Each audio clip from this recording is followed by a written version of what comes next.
been a tough season for several of our lakes and the people who use and enjoy them because of harmful algal blooms, especially Skinny Atlas Lake.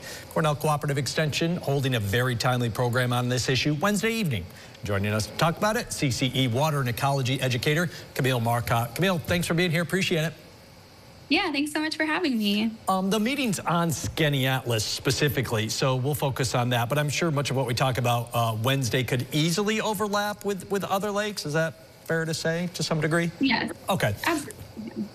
So Skinny Atlas is dealing, or has been this season, with algal blooms. Have they disappeared for now?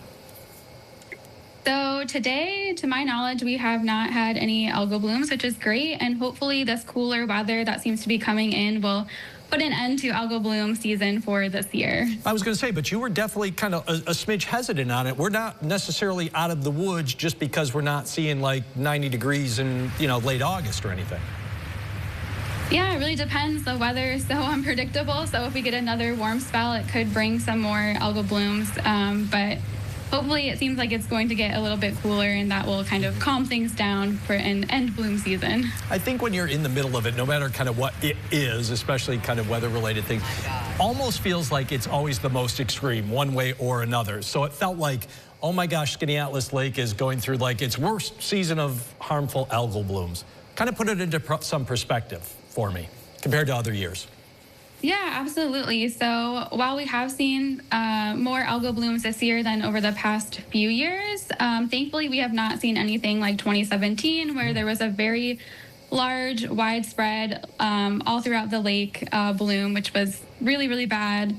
So just kind of these small blooms that come and go. And so we've seen more of them this year than in past years, but nothing like 2017. What would you say then are the contributing factors here? What seems to be at play? Why maybe was 2017 worse than this year? What's going on? Or are we learned from that and maybe doing a little bit better job of trying to manage things? Yeah, it's hard to say.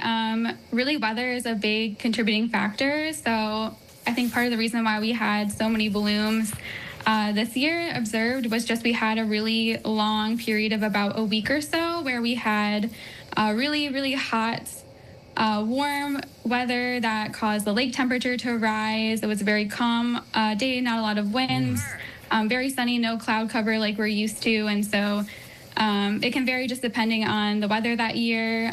Even throughout the winter and spring can play a role as well. So every year is a little bit different, and I think that's why we saw blooms, especially during that very hot week that we had earlier. What is the weather, though, mixing with? So it can't just strictly, obviously, be the weather. What are the other components that seem to be, driving this? Yeah, so availability of nutrients, especially things like phosphorus, can cause algal blooms, contribute to algal blooms for sure. And then there's also things like the orientation of a lake, so north-south orientation like Skinny Atlas has is a contributing factor compared to east-west, as it doesn't seem to cause as many blooms. So there's still a lot that we're still figuring out as well. Yeah, quick one here. Quick one, but long answer, I'm sure, probably. What can we do about it? Maybe short-term, long-term? Yeah, I think short-term, thankfully, there are a lot of partners already doing great work in the watershed to protect water quality. We have Onondaga County Soil and Water working with farmers through the Skinny Atlas Lake Agricultural Program. We at Cornell Cooperative Extension provide education and resources and manage the Skinny Atlas Lake website as well, which is scanlakeinfo.org. We have municipal partners working to protect water quality. We also have the Skinny Atlas Lake Association that is training volunteers to look for and monitor and report HABs.